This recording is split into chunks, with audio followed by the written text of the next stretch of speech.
30 লক্ষ শহীদের বিনিময়ে বাংলাদেশ রক্তের বিনিময়ে কিনা বাংলাদেশ রক্তের বিনিময়ে বাংলাদেশ কিনা। হাজার হাজার উলামায়ে কেরাম দেখেন একজনের শাসন ব্যবস্থায় তিনবার এই একটা চেয়ারের কারণে তিনবার গণহত্যা করে নিজের চেয়ারকে টিকিয়ে রাখার চেষ্টা করেছে। কথা বলেন ঠিক কিনা? আমরা বলতে পারি নাই আমাদের বাক শক্তি তোমরা কেড়ে নিয়েছিলে। মসজিদ থেকে পার্লামেন্ট পর্যন্ত প্রত্যেকটা জায়গায় আলেমদের জবানকে বন্ধ করা হয়েছিল।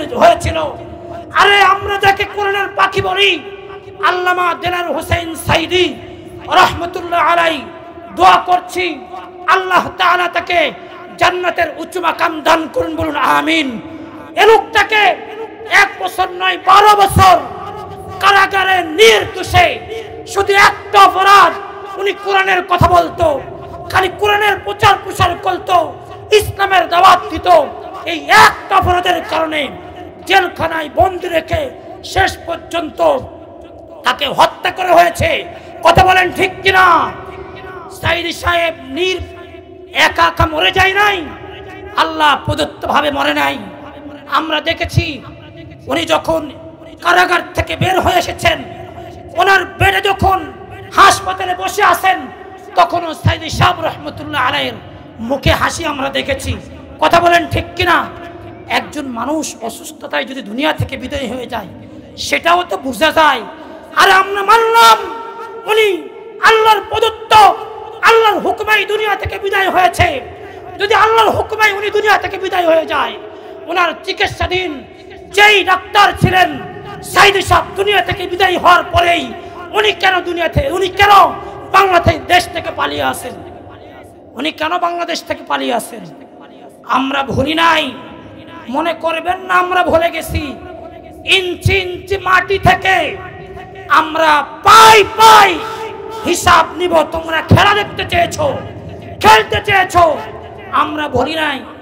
আমাদের আমির জামাতের নির্দেশ ছিল, আমাদের রাহবারদের নির্দেশ ছিল, তোমরা হুজুরদেরকে জঙ্গি বলো, উলামায়ে কেরামদের জঙ্গি বলো। আরে এত কিছু হওয়ার পরেও উলামায়ে কেরাম শান্তশিষ্ট, উলামায়ে কেরাম নম্রভদ্র, এই পরিচয় সারা জীবন উলামায়ে কেরাম দিয়েছে। কথা বলেন ঠিক কিনা? আমরা জঙ্গি নয়, আমরা উগ্রবাদী নয়।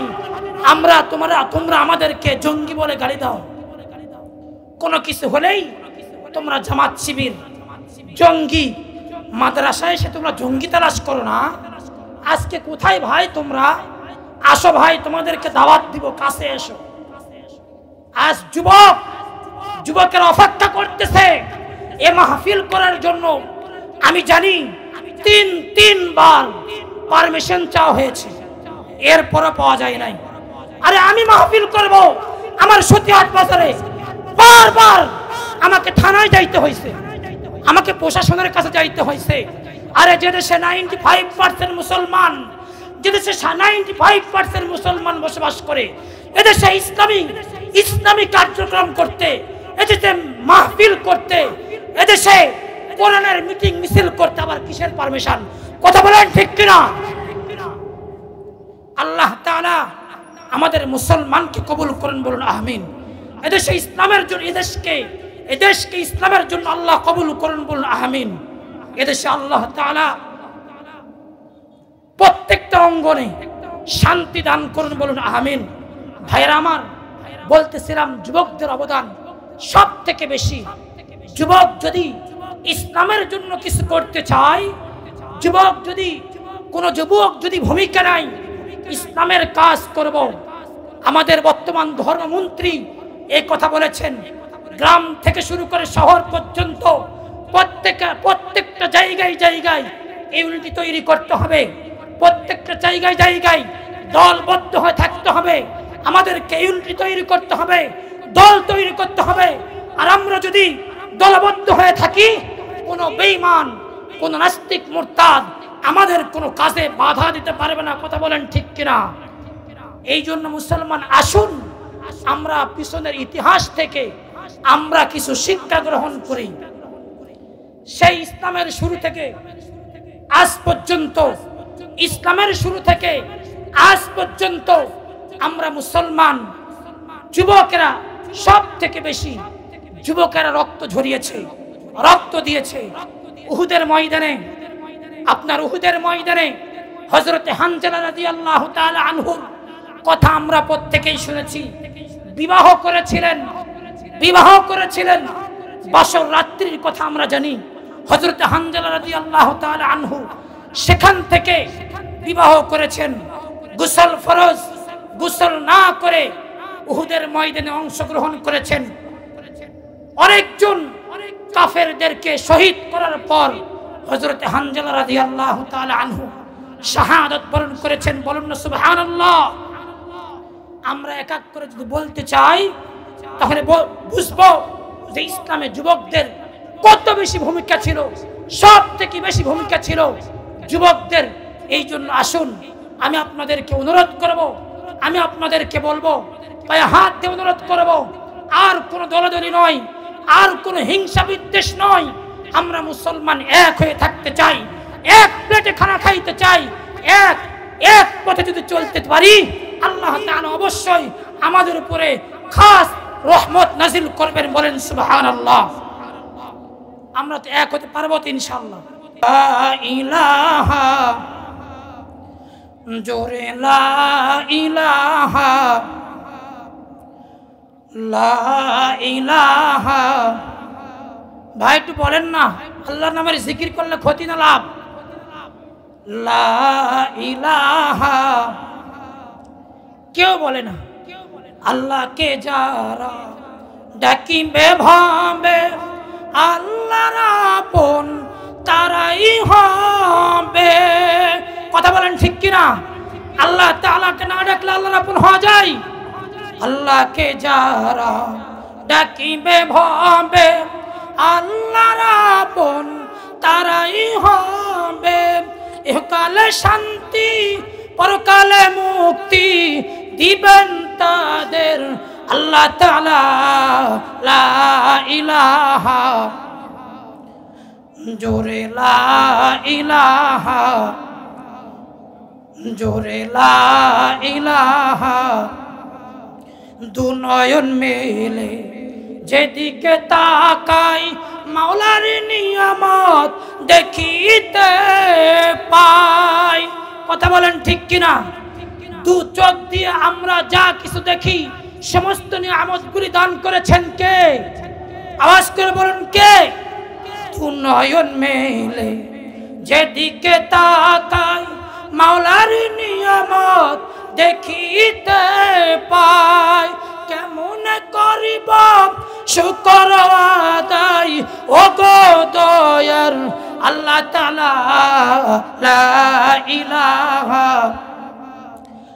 জোরে লা ইলাহা, লা ইলাহা, লা ইলাহা ইল্লাল্লাহু মুহাম্মাদুর রাসূলুল্লাহ সাল্লাল্লাহু আলাইহি ওয়াসাল্লাম।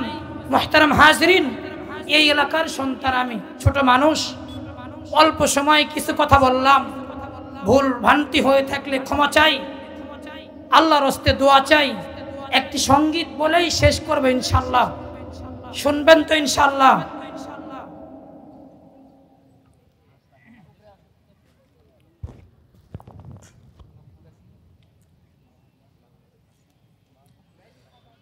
দে দে পাল তুলে দে ও মাঝি হেলা করিস না। দে দে পাল তুলে দে মাঝি হেলা করিস না। ছেড়ে দে নৌকায় আমি যাব মদিনা। সবাই ছেড়ে দে নৌকায় আমি যাব মদিনা। দে দে পাল তুলে দে মাঝি হেলা করিস না। পাল তুলে দে মাঝি হেলা করিস না। ছেড়ে দে নৌকায় আমি যাব মদিনা। হায় রে ছেড়ে দে নৌকায় আমি যাব মদিনা। মক্কায় নবী এলো মা আমিনার ঘরে, হাসিলে হাজার মানিক কাঁদিলে মুক্তা ধরে। মক্কায় নবী এলো মা আমিনার ঘরে, হাসিলে হাজার মানিক কাঁদিলে মুক্তা ঝরে। ও দয়াল তুমি যার সখা তার কিসের ভাবনা, ছেড়ে দে নৌকায় আমি যাব মদিনা, হায়রে ছেড়ে দে নৌকায় আমি যাব মদিনা।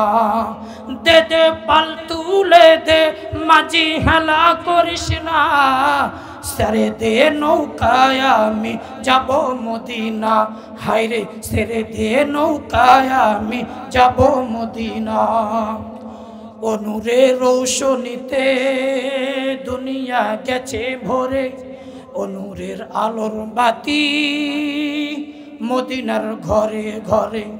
ও দয়াল তুমি যার সখা তার কিসের ভাবনা, তুমি যার সখা তার কিসের ভাবনা, ছেড়ে দে নৌকায় আমি যাব মদিনা, হায়রে ছেড়ে দে নৌকায় আমি যাব মদিনা। দে দে পাল তুলে দে, দে দে পাল তুলে দে মাঝি হেলা করিস না, ছেড়ে দে নৌকায় আমি যাব মদিনা, হায়রে ছেড়ে দে নৌকায় আমি যাব মদিনা। আল্লাহু আকবার। আল্লাহ তাআলা আমাদের সবাইকে ইসলামের জন্য কবুল করুন, বলুন আমিন।